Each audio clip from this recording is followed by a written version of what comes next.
पराली जलाने के मामले में मध्य प्रदेश देश में पहले नंबर पर है। इससे मिट्टी की उपजाऊ ताकत तेजी से कम हो रही है, जिसकी तस्दीक खुद कृषि मंत्रालय की रिपोर्ट कर रही है। सरकार ने 1 मई से नया नियम लागू कर दिया है कि नरवाई जलाई तो सीएम किसान कल्याण योजना का लाभ नहीं मिलेगा।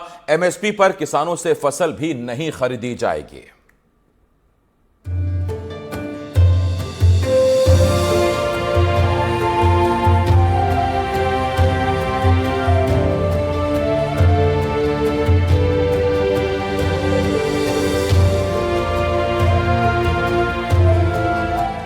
जैसे जैसे धान के खेत में पीली बालियां झूमती हैं, किसान की आंखों में उम्मीद लहराने लगती है। लेकिन फसल के बाद जब वही खेत काली राख में बदलते हैं तो वो उम्मीदें धुएं में घुल जाती हैं। कटती फसल के साथ जैसे सपने भी जल जाते हैं। उड़ती राख के संग उड़ती है मिट्टी की ताकत और रह जाती है सिर्फ स्याही सी धरती। नर्मदापुरम जिले में केसला गांव के राजेश काजले के पास 1 एकड़ की छोटी सी जोत है। कहते हैं धान की पराली जलाना मजबूरी है। खुद बता रहे हैं कई बार पराली की वजह से मवेशी भी जल जाते हैं, लेकिन उनके पास कोई और तरीका नहीं। अब जैसे कट गया तो 15 दिन तो चरती ही है। हाँ। इसके बाद भी डंठल रहती है। अच्छा, इसके बाद आप बखरेंगे डायरेक्ट। बखर देंगे इसको। हाँ। क्या लगाएंगे इसके बाद?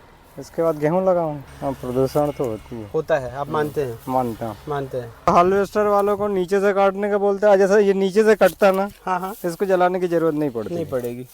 बोलो कि अब ये इतना ऊपर से काट दिए, हाँ, तो ये जब शेड्यूल चलेगी तो फंसेगी वो। इसको हटाने का कोई तरीका रहता है। हाँ। तो वो वही यूज करते, नहीं जलाते। डंठल होने ना जमीन में रहता तो ये खाद बन जाता। अब जैसे ये जल गया, हाँ, तो ये मतलब कोई मतलब का नहीं है।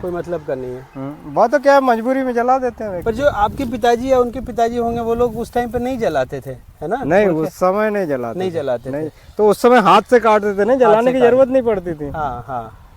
तो इससे आप मानते हैं प्रदूषण फैलता है? प्रदूषण होती है। आप लोगों के भी घर में दिक्कत होती है सांस लेने में? होती है। और यही है कि अगर कोई नया तरीका मिल जाए तो फिर आप लोग भी नहीं जलाएंगे। हाँ, है ना? कोई ऐसी तरह जैसा अपन हाथ से कटवाते हैं तो फिर जलाने की जरूरत नहीं पड़ती है। तो देखिए, ये किसान भी समझते हैं कि अगर उनके पास कोई तकनीक मिल जाए, सरकार मदद करे, तो वो इस तरह पराली नहीं जलाएंगे। वो खुद भी जानते हैं कि उनके लिए भी हानिकारक है, उनकी सेहत के लिए भी हानिकारक है। और जो प्रदूषण वातावरण में जा रहा है, हवा में घुल रहा है, वो तो है ही खतरनाक। लेकिन वो भी ये मानते हैं कि अगर कोई तरीका मिल जाए तो वो नहीं करेंगे, और इनके पुरखे भी ऐसा नहीं करते थे। लेकिन अब सिर्फ किसान ही नहीं, विज्ञान भी कह रहा है पराली जलाना मिट्टी की आत्मा को जलाना है। Consortium for research on agro ecosystem monitoring and modelling from space की रिपोर्ट के मुताबिक नर्मदापुरम, सीहोर, विदिशा, इंदौर, उज्जैन यहाँ सबसे ज़्यादा पराली जलती है।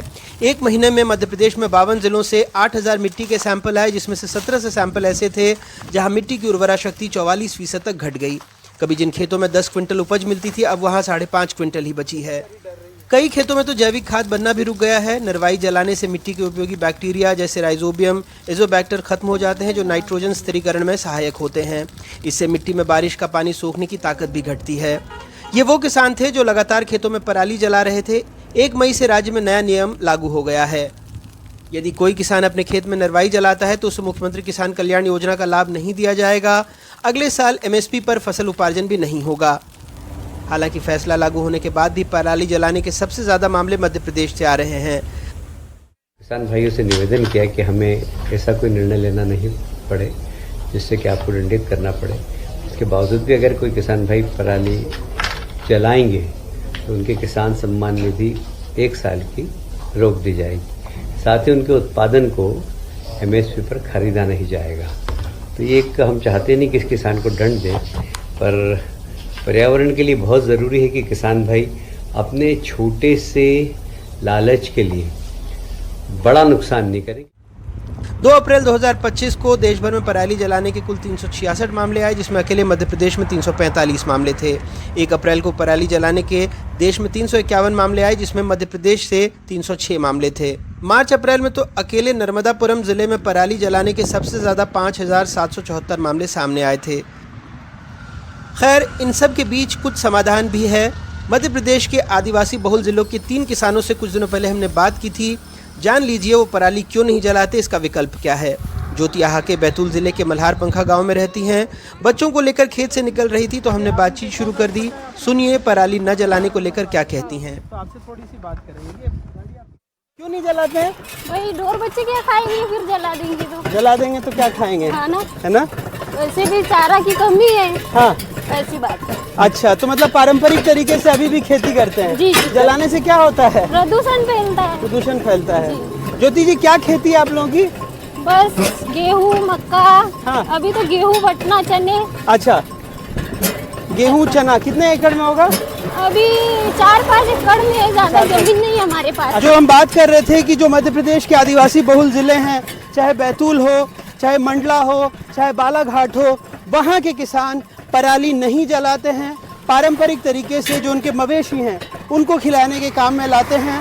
दो फायदे होते हैं, मवेशियों को चारा भी मिल जाता है, ज़मीन की उर्वरकता भी बची रहती है और पर्यावरण भी एक तरह से बचा हुआ रहता है, प्रदूषण नहीं फैलता है। पांढुर्णा गांव के कई घरों के बाहर जानवरों का चारा रखा था। कैलाश पराडकर खेतों में काम कर रहे थे, कह रहे थे वो लोग भी पराली नहीं जलाते, पराली मवेशियों के काम आता है। चारा कम पड़ता है हम लोगों को, इसलिए हम लोग जलाते नहीं है। पराली तो नहीं जलाना चाहिए वैसे, क्योंकि पर्यावरण को नुकसान होता है। कुंवरलाल हथनापुर में रहते हैं, सोयाबीन मक्का उगाते हैं, 3 एकड़ खेत है, 7 लोगों का परिवार है, खेती के अलावा मजदूरी भी करते हैं। आप लोग खेत में पराली नहीं जलाते ना, धान का? नहीं जलाते। क्या करते हैं उसका फिर? जानवर को चराते हैं ना, जानवर को दे देते हैं। हाँ निकलता है ना भाई, जिसके पास अच्छी जमीन है वो धान की, तो बहुत चारा निकलता है। आपने कभी देखा ही नहीं कि जलाते हैं, उसे सांस में दिक्कत होता है ना? हाँ नहीं देखा ना, इन्होंने तो कभी देखा ही नहीं कि पराली जलाने पर क्या वायु प्रदूषण होता है। नहीं। लेकिन ये लोग भी समझते हैं हाँ। कि ये ठीक नहीं है। और ये पूरे जो बैतूल का इलाका है, आप देखें यहाँ के खेतों में आप देखेंगे कहीं पर भी आपको पराली जलाने के कोई अवशेष नहीं मिलेंगे। तो ये लोग पारंपरिक तरीके से खेती कर रहे हैं, इन्होंने अपना वक्त दिया, मक्का लगाते हैं, सोयाबीन लगाते हैं, धान भी लगाते हैं। लेकिन जो पराली बच जाता है उसका इस्तेमाल अपने मवेशियों को चराने के लिए करते हैं, उन्हें चारा देने के लिए करते हैं। ये अपने खेतों को, पर्यावरण को, हर चीज को सुरक्षित रखना जानते हैं। और ये हो रहा है मध्य प्रदेश के आदिवासी बहुल जिलों में। वो बता रहे हैं उन किसानों को जो पराली जलाते हैं कि इसका पारंपरिक तरीका और सस्ता तरीका पराली के निष्पादन का क्या हो सकता है। मध्य प्रदेश के आदिवासी बहुल जिलों में पराली को पशुओं के चारे के रूप में, खाद बनाने के लिए, ऊर्जा उत्पादन, मिट्टी की दीवार बनाने में और मिट्टी की उर्वरता बढ़ाने के लिए भी इस्तेमाल किया जाता है। भोपाल से अपने कैमरा सहयोगी रिजवान खान के साथ अनुराग द्वारी की रिपोर्ट, एनडीटीवी। सागर में भोपाल जैसा मामला सामने आया है। एक युवती ने धर्म विशेष के युवक पर नाम बदलकर दुष्कर्म करने का आरोप लगाया है। पीड़ित के मुताबिक आरोपी ने कई महीनों तक उसका शारीरिक और मानसिक शोषण किया। जब पीड़िता ने आरोपी का फोन नंबर ब्लॉक कर दिया तो उसके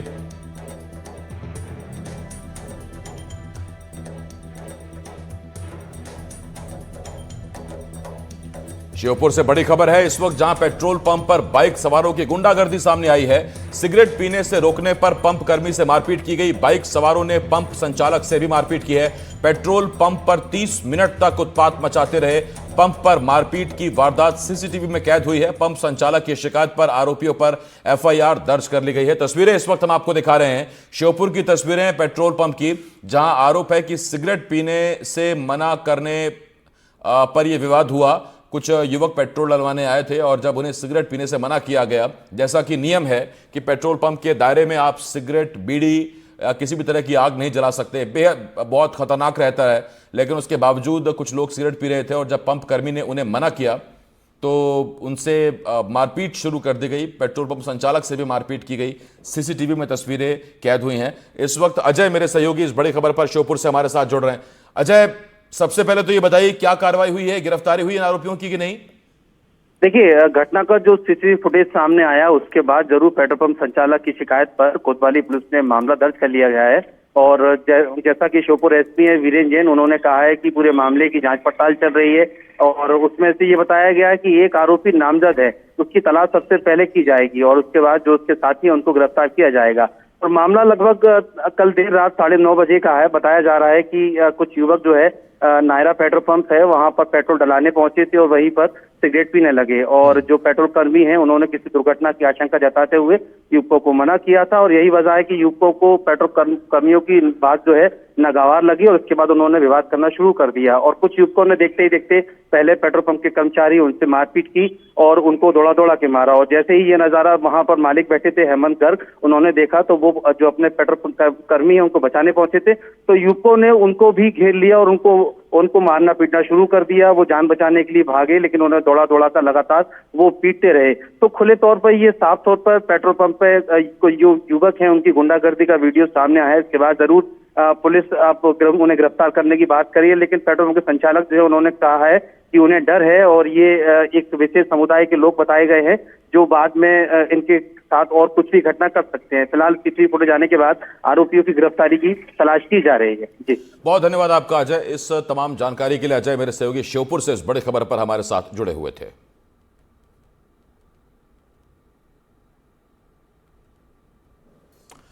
उधर सागर में भोपाल जैसा मामला सामने आया है। एक युवती ने धर्म विशेष के युवक पर नाम बदलकर दुष्कर्म करने का आरोप लगाया है। पीड़ित के मुताबिक आरोपी ने कई महीनों तक उसका शारीरिक और मानसिक शोषण किया। जब पीड़िता ने आरोपी का फोन नंबर ब्लॉक कर दिया तो उसके दूसरे साथी उसे कॉल और मैसेज करके प्रताड़ित करने लगे। फिलहाल पीड़िता की शिकायत पर आरोपी के खिलाफ महिला थाने में केस दर्ज कर जांच शुरू कर दी गई है।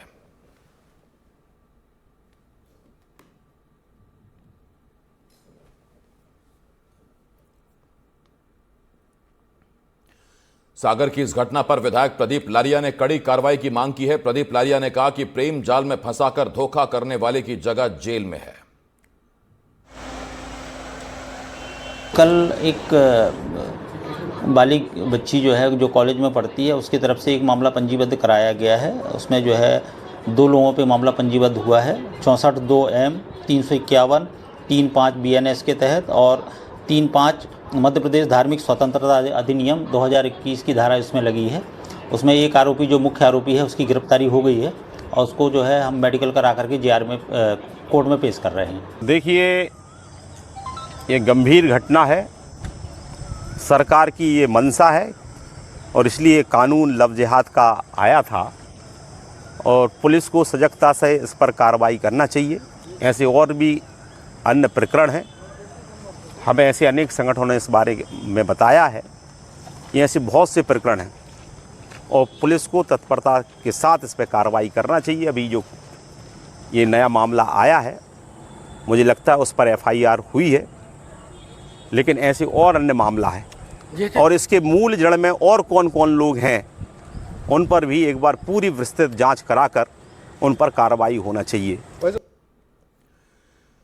जयपुर में ब्लास्ट की साजिश रचने वाले आतंकी फिरोज को लेकर NIA की टीम आज रतलाम पहुंची। मास्टरमाइंड इमरान के जुलवानिया स्थित फार्म हाउस पर स्पॉट वेरिफिकेशन कराया। सूत्रों के मुताबिक यहीं ब्लास्ट की साजिश रची गई थी। स्पॉट वेरिफिकेशन के बाद NIA और राजस्थान पुलिस की टीम जयपुर रवाना हो गए। 2022 जयपुर दिला देने की साजिश रचने वाले मामले में आज NIA और राजस्थान पुलिस आतंकी फिरोज सब्जी वाला को लेकर के रतलाम पहुंची और यहां उसे काफी सुरक्षा के बीच लाया गया था। रतलाम आने के बाद फिरोज सब्जी को उन स्थानों पर लेकर जाया गया है जहां पर उसके अन्य साथी रह रहे थे और इस पूरे मामले के मुख्य सरगना इमरान के फार्म हाउस पर भी आतंकी फिरोज को लेकर NIA की टीम पहुंची थी। वहां भी इस बारे में जांच की गई है और फिरोज से कई सवाल जो हैं वह इसी थाने में किए गए हैं। बहरहाल अब NIA ने अपनी जांच का दायरा इस पूरे मामले को लेकर के बढ़ा दिया है और कई संदिग्धों से अब पूछताछ की जा रही है। रतलाम से साजिद खान, NDTV। श्योपुर में बस के किराए को लेकर ग्रामीण और बस स्टाफ के बीच विवाद हो गया। दोनों पक्षों के बीच जमकर लाठी डंडे चले। ग्रामीणों का आरोप है कि बस के कंडक्टर ने एक नाबालिग बच्चे से किराए के नाम पर 10 रुपए ज्यादा वसूले, जिसके बाद दोनों पक्षों के बीच जमकर लाठी डंडे चले। मामला विजयपुर के चुन्नीपुरा गांव का बताया जा रहा है।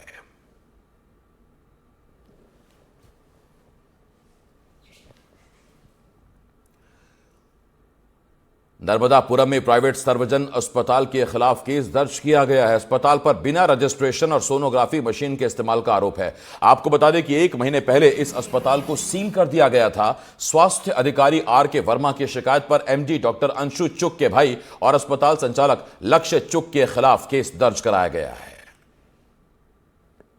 आज सीएमएचओ कार्यालय नर्मदापुरम से एक सर्वजन अस्पताल के विरुद्ध मामला पंजीबद्ध करने हेतु एक पत्र प्राप्त हुआ है, जिसमें सर्वजन अस्पताल के संचालक लक्ष्य चुग के विरुद्ध बिना लाइसेंस और बिना रजिस्ट्रेशन के अस्पताल चलाने तथा सोनोग्राफी मशीन का बिना रजिस्ट्रेशन इस्तेमाल करने का पत्र प्राप्त हुआ है, जिसपे आज लक्ष्य चुग के विरुद्ध अपराध पंजीबद्ध किया गया है। ग्वालियर के राजा मान सिंह तोमर महाविद्यालय में नर्सिंग के स्टूडेंट्स ने जमकर हंगामा किया। यहां नर्सिंग के जीएनएम परीक्षा का सेंटर हुआ था, लेकिन परीक्षा के दौरान छात्रों को गलत पेपर दे दिया गया, जिससे छात्र नाराज हो गए और उन्होंने परीक्षा केंद्र पर हंगामा शुरू कर दिया। तभी स्टूडेंट्स प्रिंसिपल के रूम में पहुंच गए और नारेबाजी करने लगे। प्रिंसिपल ने अपनी गलती को माना, तब जाकर मामला शांत हुआ।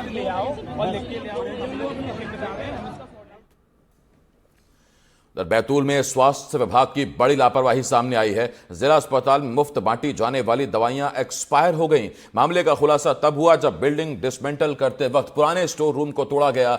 दरअसल कोविड काल के दौरान जिला अस्पताल में स्टोर रूम बनाया गया था, जहां सभी तरह की दवाइयों का स्टॉक रखा जाता था। सरकार की तरफ से अस्पताल में मुफ्त दवाइयां बांटने के लिए मिली थी, लेकिन स्वास्थ्य विभाग की लापरवाही के कारण ये दवाइयां जरूरतमंद मरीजों को नहीं बांटी गई और एक्सपायर हो गई। हैरान करने वाली बात यह है कि इन दवाइयों के बॉक्स को खोला तक नहीं गया। बताया जा रहा है कि ये दवाइयां 2015 से 2018 के बीच मिली थी। इनकी एक्सपायरी डेट 2018 से 2020 तक थी। दवाइयों के एक्सपायर होने के बाद इन्हें डिस्पोज किया जाना था, लेकिन वो भी नहीं किया गया। भवन जो है हमारा, ये वाला पुराना भवन, इसका कंडम इसको घोषित किया जा चुका है 19-20 को।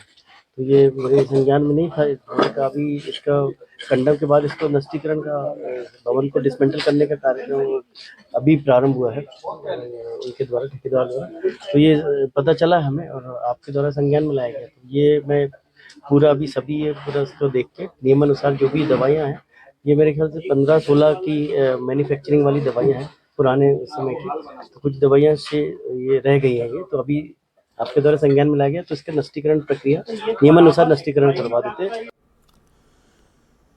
शिवपुरी जिले के खनिया थाना विकासखंड शिक्षा अधिकारी कार्यालय से एक बड़ा फर्जीवाड़ा सामने आया है। इस फर्जीवाड़ा में लगभग 1 करोड़ रुपए के आसपास की हेराफेरी कर सरकार को चूना लगाने का काम अंजाम दिया गया। सरकारी कर्मचारियों ने इस फर्जीवाड़े को बाकायदा 6 साल तक अंजाम दिया और सरकार की आंखों में धूल झोंक कर 1 करोड़ रुपए की राशि डकार गए। इस मामले में जिला कलेक्टर शिवपुरी ने 6 कर्मचारियों के खिलाफ एफआईआर दर्ज करवाकर मामले की जांच शुरू कर दी है। विकासखंड शिक्षा कार्यालय से जुड़े इन 6 कर्मचारियों पर आरोप है कि उन्होंने लगभग 1 करोड़ रुपए की सरकारी राशि का गबन किया। आरोप है कि लोगों ने सरकारी राशि का फर्जीवाड़ा कर डकारने वाले कर्मचारियों ने 2018-19 से 2024-2025 तक अलग अलग खातों में राशि ट्रांसफर कर खूब चांदी काटी। लेकिन अब इन सभी 6 कर्मचारियों को जेल की जिंदगी काटनी पड़ सकती है। जिला शिक्षा विभाग में एक बड़ा घोटाला सामने आया है। 6 कर्मचारियों के ऊपर भ्रष्टाचार अधिनियम के तहत एफआईआर दर्ज कराई गई है। यह अपने आप में एक चौंकाने वाली बात है कि जिला शिक्षा अधिकारी कार्यालय के अधीन आने वाले एक शिक्षा अधिकारी ने अपने विकास खंड में लेखापाल के साथ मिलकर फर्जीवाड़ा अंजाम दे दिया और 1 करोड़ रुपए से ज्यादा की राशि को गबन कर लिया। हमारे साथ में सहायक संचालिका शिक्षक विभाग से हैं शालिनी दिनकर जी। शालिनी जी, आपने ये जो मामला पकड़ा, कैसे पकड़ा? हमें कोष लेखा से एक पत्र प्राप्त हुआ, उसके आधार पर कलेक्टर सर ने 4 सदस्यीय समिति का गठन किया। उसके बाद हमने बीओ कार्यालय में जब डॉक्यूमेंट्स की जांच की तो उसमें पता चला कि ये घोटाला हुआ है। उस समय जो गड़क रहे थे, जो भी गड़क रहे, 6 लोगों पे कार्रवाई की है। उनके द्वारा ट्रांजैक्शन किया अपने परिवार के खातों में। इसके परिवार के खातों में मतलब एम्प्लॉय का पैसा अपने परिवार के खातों में दे दिया? जी। तो इस मामले में क्या आपको नहीं लगता कि जो अधिकारी हैं उनका कहीं फेल्यूर है? हाँ, एक तरीके से डीडीओ की जिम्मेदारी बनती है, तो उन पर भी कार्रवाई हो रही है। उन पर भी कार्रवाई हो रही है। तो ये जो मामला है, इस मामले को और कैसे इन्वेस्टिगेट कर रही है विभाग? अब पूरी जांच कर ली है, एफआईआर हो गई। अब आगे जो कलेक्टर सर कहेंगे वही किया जाएगा। निर्देश तो ये जो हैं शालिनी दिनकर जी, वो हमें बता रही हैं कि कैसे इन कर्मचारियों ने सरकारी पैसे को गबन करके अपने परिवार के सदस्यों के खाते में ट्रांसफर किया और सरकार को चूना लगाकर चांदी काटी। लेकिन अब इन 6 कर्मचारियों को जेल की हवा खिलाने की तैयारी की जा रही है। यही वजह है कि शिक्षा विभाग से सामने आए इस घोटाले की जांच का पैमाना भी बढ़ाया गया है और कहीं ना कहीं और जो बड़े अधिकारी हैं वो भी जांच के घेरे में हैं कि कैसे सब कुछ इस शिक्षा विभाग की नाक के नीचे चलता रहा और करोड़ रुपए का 6 साल में गबन कर हेराफेरी कर लिया गया। शिवपुरी से अतुल गौड़, एनडीटीवी। बिलासपुर जिले के लोग एक ऐसी समस्या का सामना कर रहे हैं जो सीधी सादा उनकी आजीविका पर असर डाल रही है। यहां गर्मी हो या बारिश, सुबह हो या शाम, हर वक्त बस बिजली गुल रहती है। जहां बिजली विभाग का कहना है कि तेज हवा के चलते बिजली बंद की गई, वहीं स्थानीय लोगों का कहना है कि बिजली विभाग बार बार मेंटेनेंस के नाम पर बिजली काट देता है। बिजली विभाग से बहुत परेशान है। आए दिन ट्रांसफार्मर से परेशानी बढ़ता है, ट्रांसफार्मर में लोड ज़्यादा है और उस लोड के कारण यहाँ पास बिजली पूरी पूर्ति नहीं हो पाता और आए दिन लाइन कट जाती है। कैसे लाइट कट होती है? लाइन कट जाती है मतलब कि और फ्यूज उड़ जाती है तुरंत लोड के कारण। क्या लगता है ये समस्या जो आए दिन देखने को मिलती है? आए दिन जब भी आंधी तूफान आती है या जब भी बिजली पानी कुछ होता है तो लाइन कट जाती है। बहुत समस्या परेशानी बहुत ज्यादा है। मोहल्ले वासी लोग बहुत परेशान है बिजली से। क्या करना? केबल ही पूरा परेशानी उड़ रहा है, केबल बीच बीच में गल जा रहा है। क्या करना चाहिए बिजली विभाग को? और बिजली सुधारिए, अपना वायर को सुधारे, ट्रांसफार्मर को सुधारे। बिजली बंद होने का कोई टाइम नहीं है, दिन में, रात में, दोपहर में, कभी भी हो जाती है। थोड़ा से आंधी तूफान आए बंद हो जाती है, खंभे में आग लग जाती है। अब यही समस्या है हमारे मोहल्ले का। क्या करना चाहिए इसमें? जल्दी से जल्दी सुधार किया जाए, ट्रांसफार्मर बदली जाए, लोड ज़्यादा हो रहा है, नई ट्रांसफार्मर लगाई जाए। बिजली की समस्या तो बहुत ज़्यादा है। जैसे ही थोड़ी सी बारिश होती है बिजली बंद हो जाती है, जबकि यहाँ इतने सारे पढ़ने लिखने वाले बच्चे हैं, सोने में परेशानी है, जगने में परेशानी है। मतलब कुछ भी थोड़ा सा बदली आती है या फिर हल्की सी बारिश की नौबत आती, बारिश की नौबत आती, उतने ही में बिजली गोल हो जाती है कि नहीं? ये क्या चीज़ है कि नहीं? तो हम बिजली बिल देते आ रहे हैं, जितना बिजली बिल आता है उतना तो देते ही रहते हैं, है ना। उसके बावजूद भी ये कटौती होते रह रहा है, जो कि आम जनता को बहुत परेशानी है। आम जनता क्या, पूरी बिलासपुर वासी को परेशानी है। ये बहुत ही क्या बोलते परेशानी की है, जो कि ये समस्या है। बिजली की समस्या तो ये आम प्रॉब्लम हो गई है, घरों घर की प्रॉब्लम हो गई है। और जहाँ तक ये जो नेता लोग हैं बड़ी बड़ी बातें करते हैं, चुनाव से पहले कितनी बड़ी बड़ी बातें करते हैं, लेकिन चुनाव के बाद वो सब बातें उनको कुछ याद नहीं रहती हैं कि भाई आम आदमी को कितनी समस्या हो रही है, पानी की, बिजली की और कितनी सारी समस्या हो, वो कैसे झेल रहे हैं। तो भी वो जनता जानती है कि भाई हमारा जो नेता है, जो भी नेता बना है हमारे लिए कुछ करेगा, कुछ ना कुछ करेगा। लेकिन ये नेता हमारी कोई आम आदमी की कोई खैर खबर ही नहीं ले रही है। और बिजली की समस्या, पानी की समस्या दिन पे दिन गर्मी में बढ़ती जा रही है। मेन अभी शादी ब्याह का सीजन चल रहा है, तो बड़े वर्ग के लोग तो कुछ भी व्यवस्था कर लेंगे, लेकिन आम जो आदमी है, जो मध्यम वर्ग है, मिडिल क्लास के गरीब लोग हैं, वो कहाँ से जनरेट करेंगे? अभी जो 2-4 दिनों से जो बिजली में समस्या पैदा हुआ है, वो है उसका मुख्य कारण प्राकृतिक आपदा है। हवा तूफान और बरसात के कारण बिजली में समस्या आया था। उसके सुधार कार्य में हमारा पूरा अमला लगा हुआ है और जल्द से जल्द हम लोग सुधार कार्य करने का प्रयास कर रहे हैं। और जहाँ तक गर्मी में जो लोड बढ़ने का सवाल है, उसके लिए हम लोगों ने गर्मी के पूर्व ही कई ट्रांसफार्मर, अतिरिक्त ट्रांसफार्मर लगाया हुआ है और साथ में ट्रांसफार्मरों को क्षमता बढ़ाया है। तो लोड की समस्या उतना नहीं आएगी, लेकिन अभी जो प्राकृतिक आपदा और तूफान के कारण जो समस्या आया है, उसमें कुछ बिजली बंद हुआ था। उसमें मैंने पूरा अमला को लगा के रखा हुआ है, सुधार कार्य चल रहा है और जल्दी से जल्दी हम लोग उसको रिस्टोर करने का प्रयास करते हैं। छत्तीसगढ़ में सभी जगह HSRP यानी हाई सिक्योरिटी नंबर प्लेट को लेकर परिवहन विभाग सख्त नजर आ रहा है। दरअसल सड़क परिवहन और राजमार्ग मंत्रालय ने 1 अप्रैल 2019 से पहले बेचे गए सभी 2 पहिया और 4 पहिया वाहनों के लिए HSRP लगवाना अनिवार्य कर दिया है। लेकिन अब धमतरी में परिवहन विभाग इसको लेकर सख्ती के मूड में नजर आ रहा है। सभी 2 पहिया, 3 पहिया और 4 पहिया गाड़ियों में HSRP लगवाने के लिए पहले 30 अप्रैल अंतिम तारीख तय की गई थी। इसी वजह से विभाग अब जल्द से जल्द लोगों से HSRP लगवाने की अपील कर रहा है, वरना उनके खिलाफ कार्रवाई की जाएगी। ये नियम जो है हाई सिक्योरिटी नंबर प्लेट लगाने के लिए है। मैडम ये जानकारी जैसे जैसे लोगों को होते जा रही है वो आते जा रहे हैं अपना नंबर प्लेट लगवाने के लिए। इससे पहले कलेक्ट्रेट में भी शिविर लगा हुआ था, अभी भी चल रहा है वहाँ, और आज से यहाँ चालू हुआ है DTO धमतरी में। बुरहानपुर जिले के तुरक गुराडा गांव के सरकारी स्कूल के शिक्षकों और छात्रों ने पर्यावरण के प्रति लोगों में रुचि पैदा करने और उन्हें जागरूक करने के मकसद से एक अनूठी पहल की है। वैसे तो स्कूल में पिछले 10 सालों से पौधरोपण किया जा रहा है और ये पौधे अब पेड़ बन गए हैं। स्कूल के शिक्षकों ने हर पेड़ और पौधे का QR कोड तैयार किया है।